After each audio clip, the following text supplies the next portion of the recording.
Hello my dear student, welcome to Deepak classes. आज हम discuss करेंगे एनसीईआरटी एग्जाम्पलर ऑब्जेक्टिव सॉल्यूशन। आपको पता होगा जो एनसीईआरटी एग्जाम्पलर बुक होती है हमारी, उसमें कुछ ऑब्जेक्टिव दिए रहते हैं आपके, उनको हम चैप्टर वाइज डिस्कस कर रहे हैं।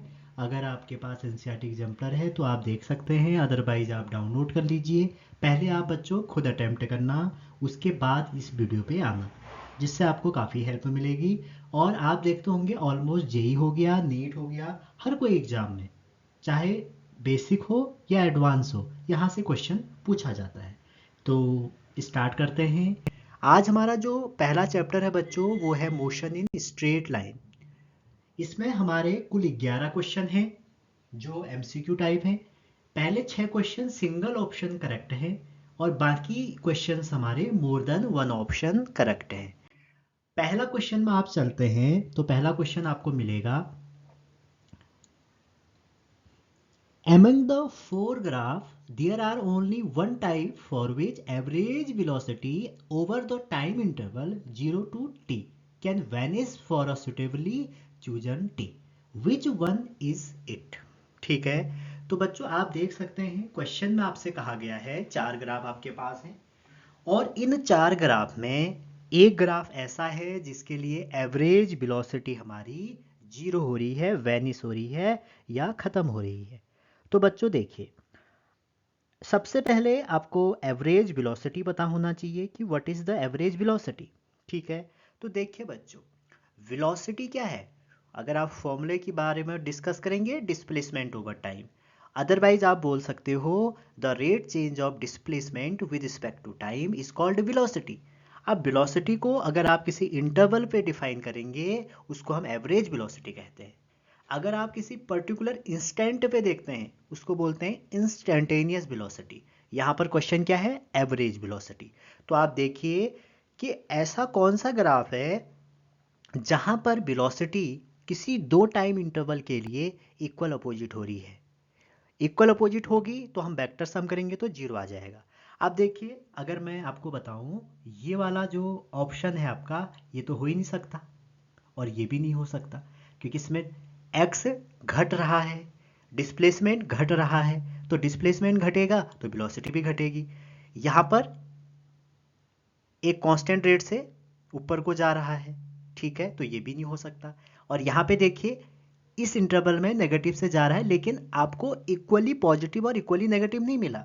और आप अगर ग्राफ वी में चलते हैं तो ग्राफ वी में आप क्या देखते हैं, जो एक वैल्यू है, वन वैल्यू है आपकी डिस्प्लेसमेंट के लिए, वो टाइम में, यहाँ पर देखिए आप इस पॉइंट पे लगभग लगभग, कहाँ पे, ये वाला जो पॉइंट है आपका, यहाँ पे जो आपका स्लोप है वो क्या हो रहा है, जीरो से टी ये रहा, यहाँ से बढ़ रहा है, तो वेलोसिटी, एवरेज वेलोसिटी यहाँ पर पॉजिटिव होगी और ये फिर घट रही है तो ये नेगेटिव होगी।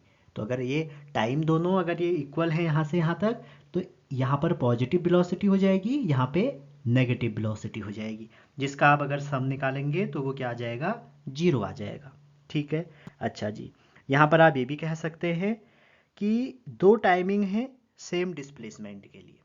समझ रहे, दो टाइमिंग है सेम डिस्प्लेसमेंट के लिए, तो अगर दो टाइमिंग है सेम डिस्प्लेसमेंट के लिए तो इसका मतलब है उनकी जो करस्पॉन्डिंग वेलोसिटी है वो अपोजिट होगी, और अपोजिट होगी तो जीरो हो जाएगा। तो आप ये भी कह सकते हैं, और कर्व पे भी देख सकते हैं कि हाईएस्ट पॉइंट तक यहाँ तक बढ़ रही है, उसके बाद डिक्रीज हो रही है। अच्छा जी, सेकेंड क्वेश्चन में चलते हैं।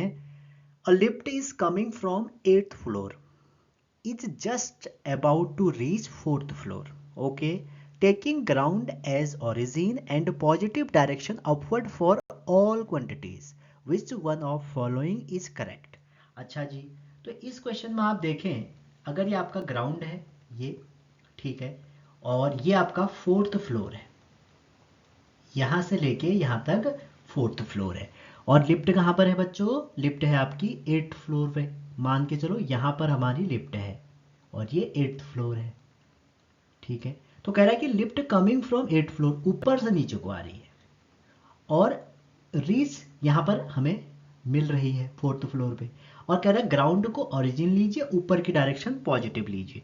तो आपको बताना है कि इन 4 ऑप्शन में से कौन सा सही होगा।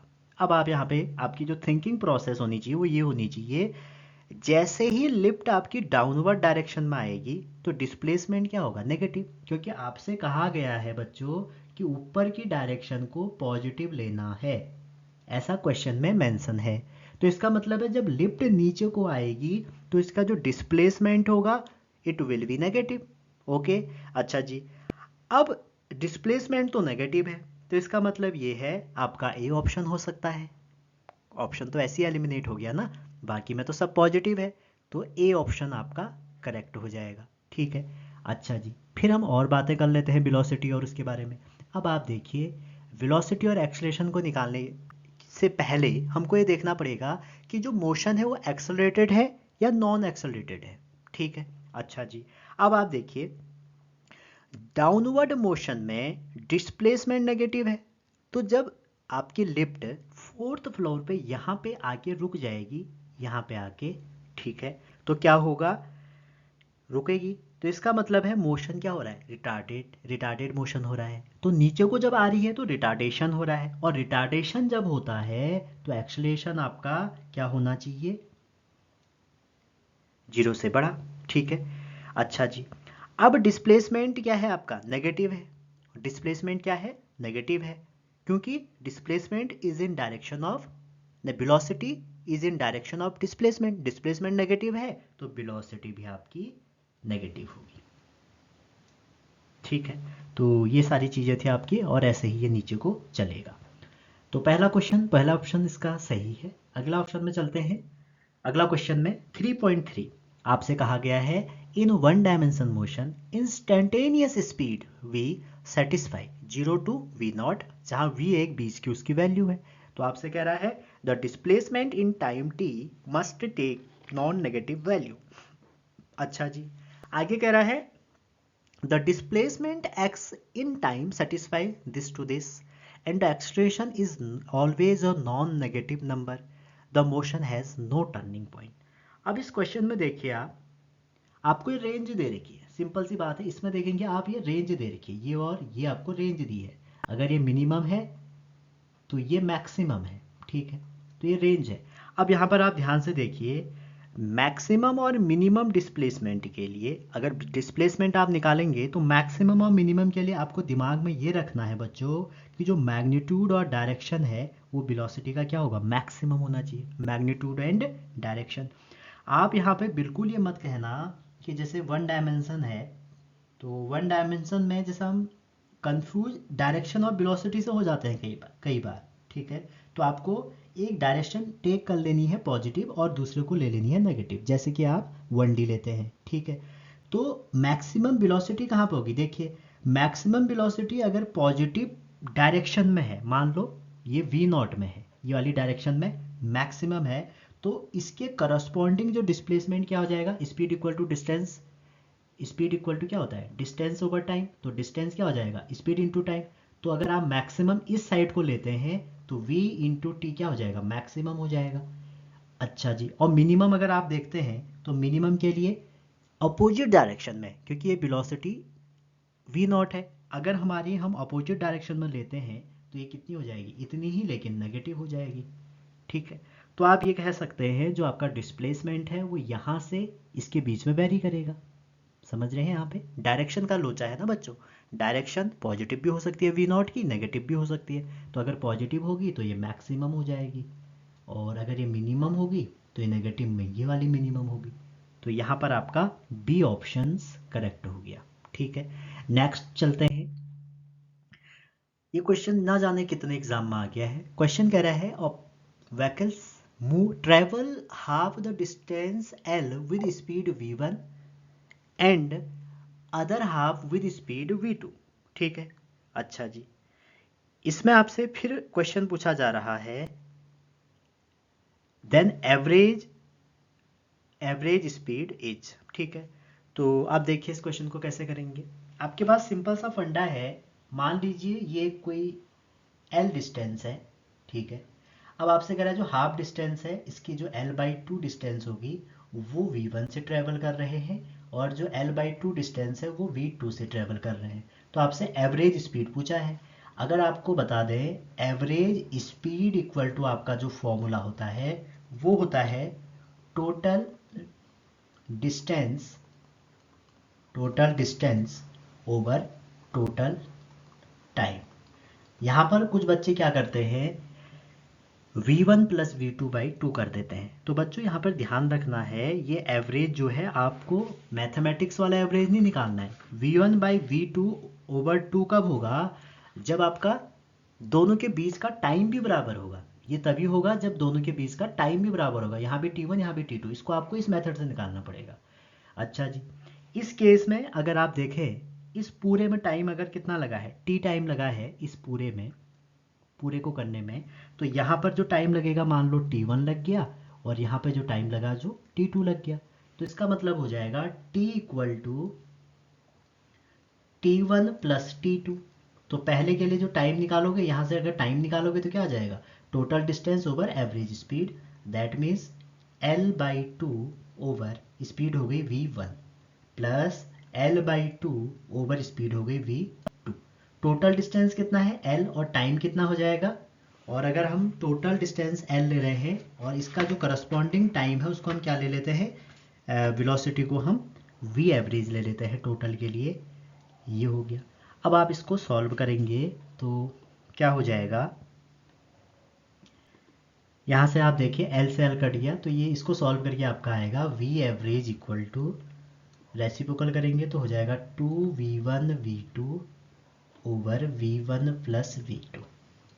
ठीक है, यहाँ पर ध्यान ये देना है बच्चों आपको कि जो ये v1 प्लस v2 बाई 2 है वो तब होता है जब ये टाइम भी बराबर हो जाए। अगर इसमें t1 t2 बराबर लग जाए तो तभी होता है। तो जब भी कोई ऐसा क्वेश्चन आपको आता है तो आपको ये डायरेक्ट लगाने को मिल सकता है। ठीक है, अच्छा जी आगे चलते हैं नेक्स्ट क्वेश्चन में। अच्छा एक बात और इसमें ध्यान रखें बच्चों, जो डिस्टेंस होगा ना हमारा डिस्टेंस, कभी भी डिस्टेंस आपका डिस्प्लेसमेंट से छोटा नहीं होगा। तो डिस्टेंस जो है वो डिस्प्लेसमेंट से हमेशा बड़ा होगा। इक्वल कब होगा? जब कोई भी मोशन स्ट्रेट लाइन में हो रहा है विदाउट रिवर्सिंग इट्स डायरेक्शन, तब distance is always equal to displacement, otherwise distance बड़ा होगा। अच्छा जी, दोनों को टाइम से डिवाइड करो तो ये आ जाएगा एवरेज और यहाँ हो जाएगा एवरेज स्पीड। तो इससे हम ये कंक्लूड कर सकते हैं एवरेज स्पीड भी आपका एवरेज वेलोसिटी से बराबर होगा। ठीक है, एक इंपॉर्टेंट क्वेश्चन मैं आपको अगर बताऊं, चलो आगे देखेंगे, पहले इन्हीं को डिस्कस करते हैं। 3.5 काफ़ी अच्छा क्वेश्चन है और बहुत लोग इसमें हिल जाएंगे। देखो जनरली हमको जब वेलोसिटी टाइम ग्राफ दिया जाता है तो हम एरिया निकाल के डिस्टेंस या डिस्प्लेसमेंट निकाल सकते हैं। आज हमारे पास क्वेश्चन में डिस्प्लेसमेंट दिया है बच्चों, और डिस्प्लेसमेंट में आपसे पूछा जा रहा है कि डिस्टेंस निकालिए। तो ये थोड़ा यूनिक टाइप का क्वेश्चन हो गया। देखिए अब इससे आप कैसे निकालेंगे, तो जैसे आपको डिस्प्लेसमेंट दिया है तो यहाँ पर आपकी वो मेथड है सारी फेल हो जाएंगी। तो यहाँ पर आपको थोड़ा सा अलग सा करना पड़ेगा। तो आप क्या करिए, वेलोसिटी निकाल दीजिए। तो डिस्प्लेसमेंट का जो रेट चेंज ऑफ टाइम होता है वो आपका वेलोसिटी होता है। यहाँ तक आप समझ गए होंगे। अब आप देखिए एक्सलेशन भी निकाल लीजिए यहाँ से। तो एक्सलेशन निकालेंगे तो dv बाई dt हो जाएगा। तो dv बाई dt करेंगे तो 2 आ गया। अगर किसी का एक्सलेशन ऐसे कांस्टेंट आता है तो दैट मीन्स वो क्या है, यूनिफॉर्म मोशन है। ठीक है, एक्सलेशन कांस्टेंट आता है या टाइम का फंक्शन नहीं आता तो कांस्टेंट एक्सलेशन या यूनिफॉर्म एक्सलेटेड मोशन है। अच्छा जी, हमको ये पता है बच्चों कि जो आपका वेलोसिटी टाइम ग्राफ है, जो आपका वेलोसिटी टाइम ग्राफ है, इसका अगर मैं एरिया निकाल दूं तो मुझे निकल के मिलता है डिस्टेंस या डिस्प्लेसमेंट। ये आप सब जानते हैं। अब आप कमेंट करके बताइएगा कब डिस्टेंस निकलेगा कब डिस्प्लेसमेंट निकलेगा। ठीक है, अच्छा जी, तो अब ये मेरे पास वेलोसिटी का एक्सप्रेशन हो गया, velocity equal to 2t minus 2। तो इसके लिए हम एक पहले ग्राफ ड्रॉ करते हैं। तो ग्राफ कैसे ड्रॉ होगा, देखिए सिंपल सी बात है, यहाँ पर टाइम रख लीजिए, यहाँ पर वेलोसिटी देखिए। अगर आप वेलोसिटी के टाइम की वैल्यू 0 रखते हैं तो वेलोसिटी आपका क्या आ जाएगा, -4। अगर आप टाइम की वैल्यू 2 रख देते हैं तो वेलोसिटी 0। ठीक है, और अगर आप और निकालना चाहें, यहाँ पर 4 सेकेंड दिया है तो 4 रख लीजिए। तो 4 रखेंगे तो कितना आ जाएगा, 4 रखेंगे तो आपका 4 आ जाएगा। ठीक है, अब इजीली आपने 9th 10th में ग्राफ ड्रॉ करना सीखा होगा। तो ग्राफ ड्रॉ करते हैं। ये वेलोसिटी है, ये टाइम है, ठीक है। तो इसका जब ग्राफ ड्रॉ करेंगे तो 0 के करस्पॉन्डिंग -4 है, तो कहीं पर यहाँ पे होना चाहिए इस पॉइंट पे, ये वाला पॉइंट। और दूसरा 2 से 0 है, तो 2 से 0 मान के चलिए बच्चों यहाँ पर, ठीक है। ये 2 सेकेंड है और ये 4 सेकेंड है, और 4 पे 4 है तो मतलब ये 4 है, तो ये यहाँ पे हो गया, ठीक है। तो इसका ग्राफ देखेंगे तो आपका ऐसे बनेगा। अब आपको इस ग्राफ का एरिया निकालना है, तो इसका एरिया निकालेंगे तो कौन सा निकलेगा, इजीली आप देख सकते हैं, ये वाला एरिया और ये वाला एरिया, ठीक है। अब आपको पता होगा, अगर हम डिस्टेंस निकालते हैं तो सारे कोऑर्डिनेट पॉजिटिव लेते हैं, अगर आप डिस्प्लेसमेंट निकालते हैं तो सारे कोऑर्डिनेट जैसे हैं वैसे रखने, विद साइन रखने। तो यहाँ पर इस ट्राइंगल का एरिया कितना हो जाएगा, ये नीचे वाले का देखो, यहाँ से यहाँ तक बेस 2 है, और यहाँ पर जो कोऑर्डिनेट है -4 है, तो -4 को आपको एब्सोल्यूट रखना पड़ेगा। तो इसका एरिया जो हो जाएगा वो हो जाएगा हाफ, बेस 2 है और हाइट इसकी -4 की जगह उसका +4 रखना पड़ेगा, प्लस इस वाले का निकालोगे अगेन हाफ, बेस इसका भी 2 है और हाइट भी 4 है। तो इसको सॉल्व करिए तो आपका 8 मीटर आ जाएगा। तो आई होप ये बहुत अच्छा क्वेश्चन है, कभी भी एग्जाम में टपकेगा। चलिए आगे चलते हैं। 3.6, तो 3.6 कह रहा है metro station a girl walk up a stationary escalator in time t1, if she remain stationary on the escalator then the escalator take her time in time t2, the time taken by her to walk up on the moving escalator will be।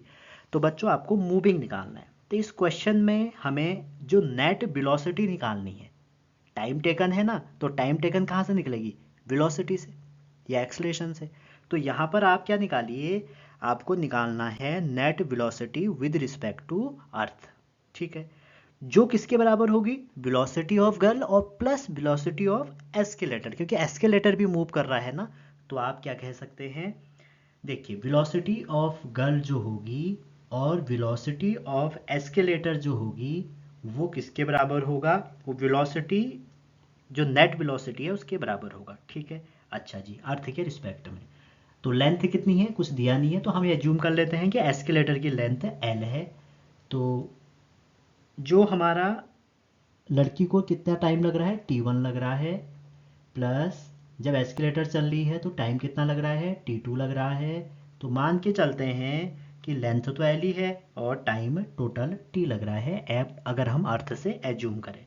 तो solve करिए इसको, L से L cut गया तो t equal to आ जाएगा t1 t2 over t1 plus t2, ठीक है।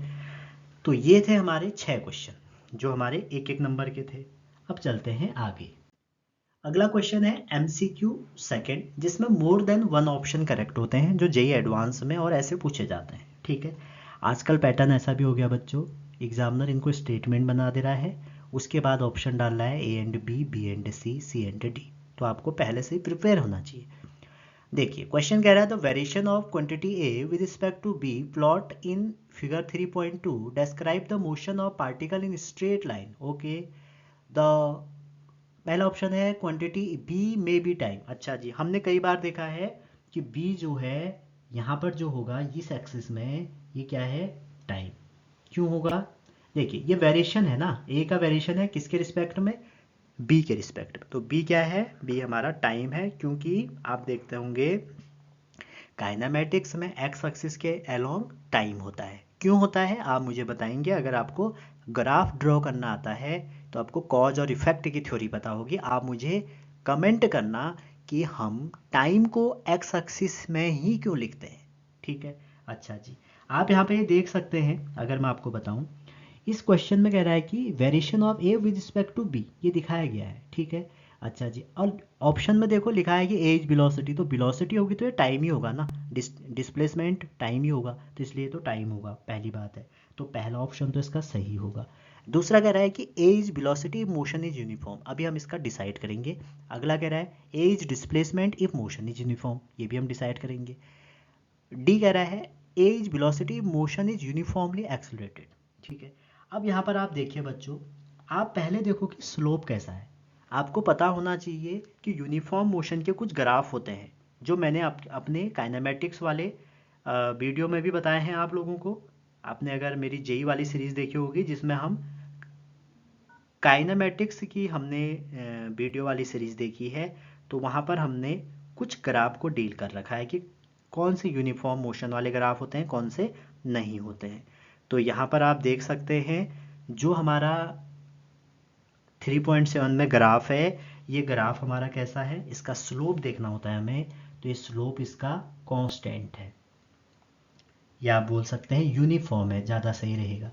तो अगर बच्चों स्लोप यूनिफॉर्म होगा, ठीक है, अगर स्लोप यूनिफॉर्म होगा तो आप कह सकते हैं कि अगर ये डिस्प्लेसमेंट है तो इसकी जो स्लोप होगा वो वेलोसिटी को बताएगा, तो वो क्या हो जाएगा, कांस्टेंट हो जाएगा, ठीक है, या यूनिफॉर्म हो जाएगा। तो इसका मतलब यह है constant motion will be uniform, ठीक है। अच्छा जी, अब यहाँ पर आप ध्यान से देखिए, हमें क्वेश्चन में बिल्कुल नहीं कहा गया है कि ए जो है डिस्प्लेसमेंट है। मैं एज्यूम कर रहा हूँ अगर ए डिस्प्लेसमेंट होता है तो उसका स्लोप कांस्टेंट होगा, दैट मीन्स वेलोसिटी कांस्टेंट होगी या यूनिफॉर्म होगी, ठीक है, ये तो आप समझ रहे होंगे। तो यही ऑप्शन में भी लिखा है कि अगर ए हमारा डिस्प्लेसमेंट है तो मोशन यूनिफॉर्म है। सोचिए अगर ए वेलोसिटी होगा तो वेलोसिटी टाइम ग्राफ का भी तो स्लोप आपको एक्सेलरेशन देता है ना, तो इसका डी ऑप्शन भी हो सकता है। बी ऑप्शन होगा या नहीं? ए ऑप्शन कह रहा है वेलोसिटी होगा तो मोशन यूनिफॉर्म होगा, ये तो गलत है। क्यों?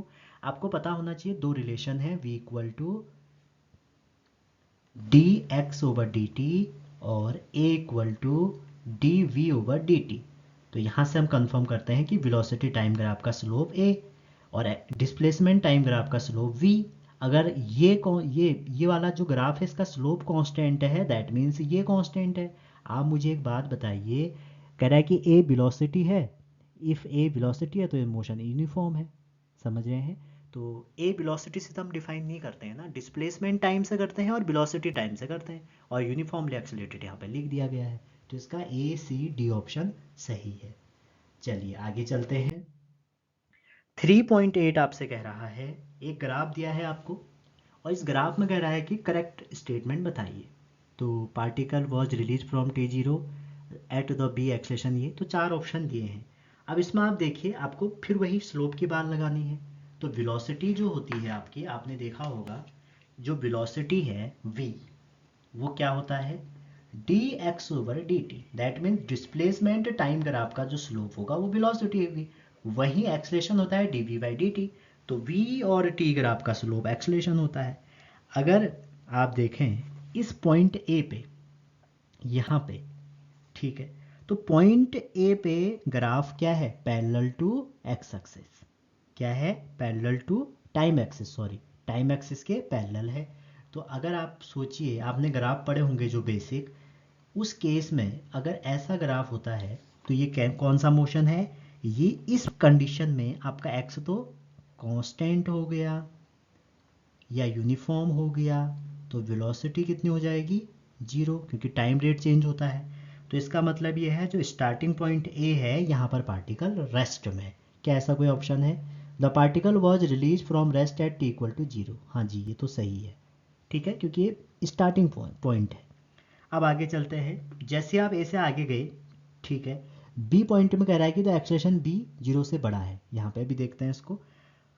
सी पे देखिए आप, सी पे देखिए जो ग्राफ है चेंज हो रहा है उसका स्लोप, और जब ग्राफ का स्लोप चेंज हो रहा है तो उसकी वेलोसिटी भी चेंज होगी। तो आप ये भी देख सकते हैं सी पे जो स्लोप होना है वो स्लोप हमारा टाइम एक्सिस के बिल्कुल पैरेलल जा रहा है, तो इसका मतलब है वेलोसिटी यहाँ पे खत्म हो रही है, वैनिश हो रही है। तो इसका सी भी सही है, ठीक है। अगला ऑप्शन डी कह रहा है average velocity for the motion between A and D is positive, ठीक है।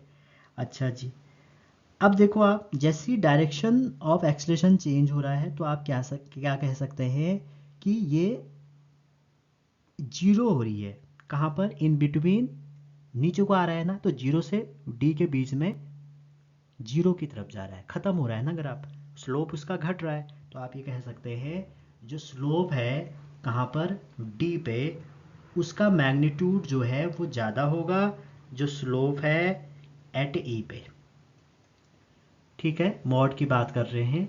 तो इसका मतलब क्या हो जाएगा, इसका मतलब ये हो जाएगा स्लोप ज़्यादा तो स्पीड ज़्यादा, तो डी की जो स्पीड है वो हमारी ज़्यादा होगी।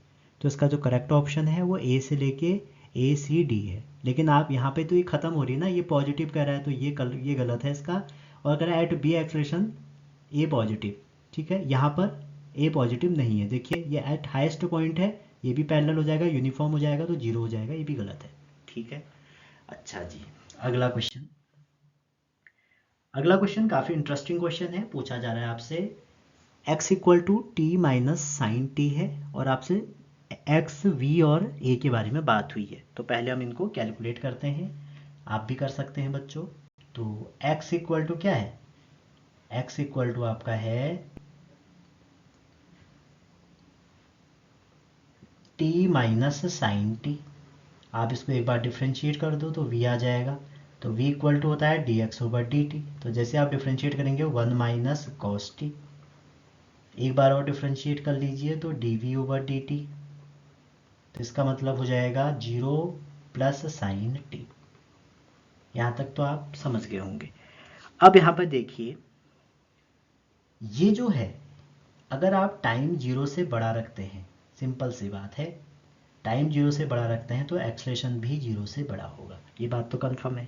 तो इसका मतलब है टाइम अगर आप 0 से बड़ा रखेंगे तो एक्सलेशन भी बड़ा होगा। अच्छा, जो एक्स टी है ये भी 0 से बड़ा होगा अगर आप t को भी 0 से बड़ा रखते हैं। यहाँ पर देखिए, अगर टाइम 0 से बड़ा है यहाँ पे, तो इसकी जो वैल्यू हो क्या होगी, इसकी वैल्यू हमारी बड़ी आएगी 0 से। अब वेलोसिटी की बात करें, अगर वेलोसिटी में है cos t, तो cos अगर आपका 1 हो जाता है cos t, तो वेलोसिटी कितनी हो जाएगी 0। इसका मतलब है वेलोसिटी जो मैक्सिमम होगी वो कितनी हो जाएगी 1 माइनस कॉस की वैल्यू -1 से +1 के बीच में वैरी करती है तो 2 हो गया। और वहीं अगर मिनिमम की बात करें तो 1 माइनस कॉस की मैक्सिमम वैल्यू 1 तो 0 हो गई। तो वेलोसिटी 0 से 2 के बीच में लाई कर रही है। तो यहाँ से आप क्या कंक्लूड निकाल सकते हैं, वेलोसिटी तो लाई कर रही है, तो इसका मतलब है डी ऑप्शन तो इसका करेक्ट है। ठीक है, अच्छा क्या ये ऑप्शन करेक्ट है, जी हाँ ये ऑप्शन भी करेक्ट है। क्या एक्सलेशन दिया है इसने, टी 0 होगा तो ए टी आपका क्या हो जाएगा, ए टी आपका 0 हो जाएगा। ठीक है, तो इसका ये वाला ऑप्शन भी करेक्ट है। ठीक है, लेकिन वेलोसिटी में ऐसा पॉसिबल नहीं है, यहाँ तक आप समझ गए होंगे। अच्छा, अब एक बात और सोचें, इसके बारे में थोड़ा सोचें, मेरे को नहीं लग रहा ये भी सही होगा। कैसे, देखिए अगर आपका टाइम 0 हुए है बच्चों, टाइम 0 है तो एक्स कितना आ जाएगा, 0 आ जाएगा, या एक्स +1 आ जाएगा। ठीक है, टाइम जब 0 है तो एक्स 0 हो जाएगा, ये समझिए आप। और वहीं अगर आपका x1 है तो एक्सलेशन कितना आ रहा है, 0 आ रहा है। वहीं अगर आप देखिए इसमें, अगर टाइम को 90 रखते हैं तो x1 आ जाएगा। ठीक है, वहीं अगर वेलोसिटी में देखें, अच्छा एक्स के बारे में तो आप देख लिया, अगर आप वेलोसिटी में चेक करें तो वेलोसिटी में आप अगर 0 रखें तो आपका एक्सलेशन कितना आ जाएगा, -1 आ जाएगा। ठीक है, अच्छा जी, वहीं अगर आप x -1 रखें तो एक्सलेशन +1 आ जाएगा। तो इसका मतलब है एक्सलेशन हमेशा आपका क्या होगा, 0 से बड़ा नहीं होगा। समझ रहे हैं, ये दो तो आपको समझ में आ गए होंगे। एक्सलेशन भी लग रहा है ना यहाँ पे 0 से बड़ा होगा, लेकिन आप ध्यान से देखिए, अगर आपकी वेलोसिटी 0 है तो एक्सलेशन क्या आ जाएगा, -1 आ जाएगा। ठीक है, अच्छा जी, वैसे ही अगर x को -1 रखेंगे तो एक्सलेशन 1 हो जाएगा। तो यहाँ पर आपको ध्यान देना है, साइन कॉस फंक्शन जब आ जाएगा तो मैक्सिमम मिनिमम वैल्यू निकालनी पड़ेगी। ठीक है, तो इसका जो करेक्ट ऑप्शन है ए और सी है। एक्सलेशन लग तो रहा है बड़ा है लेकिन है नहीं, आप अगर चेक करेंगे कोऑर्डिनेट रख के तो आपको पता लग जाएगा। अगला क्वेश्चन 3.10, क्वेश्चन कह रहा है कि एक स्प्रिंग है with one end attach to mass and other is rigid support is stretch and release. तो आपको स्प्रिंग की तो कहानी पता ही है, जैसे कोई स्प्रिंग है, ये आपकी स्प्रिंग है और ये इधर एक मास लगा हुआ है और मास इसका है, आपने इधर को इसको स्ट्रेच किया। ठीक है, और ये के है। तो जैसे आप स्ट्रेस करेंगे तो पूछ रहा है कि क्या होगा। आप देखिए, जब भी हम किसी स्प्रिंग को स्ट्रेस करते हैं बच्चों, तो उसमें रिस्टोरिंग फोर्स कितना हो जाएगा, F इक्वल टू माइनस के एक्स। ठीक है। अच्छा जी, आपको इतना तो पता होगा कि अगर इसमें के इलोंगेशन एक्स है तो इसकी इसमें कुछ पोटेंशियल एनर्जी होती है, हाफ के एक्स स्क्वायर। कितनी होती है, हाफ के एक्स स्क्वायर। ये पोटेंशियल एनर्जी होगी। जैसे आप खींचोगे ये किस में कन्वर्ट हो जाएगी, काइनेटिक एनर्जी में। समझ रहे हैं? तो जहाँ पर इक्विलिब्रियम पोजीशन पे जितनी भी उसकी पोटेंशियल एनर्जी है वो कन्वर्ट किस में होगी, काइनेटिक एनर्जी में। तो आप ये कह सकते हैं कि काइनेटिक एनर्जी क्या होगी, मैक्सिमम होगी। तो काइनेटिक एनर्जी मैक्सिमम होगी तो स्पीड मैक्सिमम हो जाएगी जब आप उसको स्ट्रेस कर रहे हैं। अच्छा, अब यहाँ पर आप देखिए F इक्वल टू माइनस के एक्स है, और आप जानते हैं एक्सलेशन होता है F बाई एम, तो माइनस के एक्स बाई एम हो जाएगा। तो यहाँ पर आप देखिए अगर x 0 होता है तो आपका a क्या हो जाएगा, 0 हो जाएगा। ठीक है। तो आपसे पहला जो ऑप्शन है आपका कह रहा है कि magnitude of acceleration just release is maximum, जो खींचेंगे उसको तो वो मैक्सिमम होगा, तो पहला तो सही है।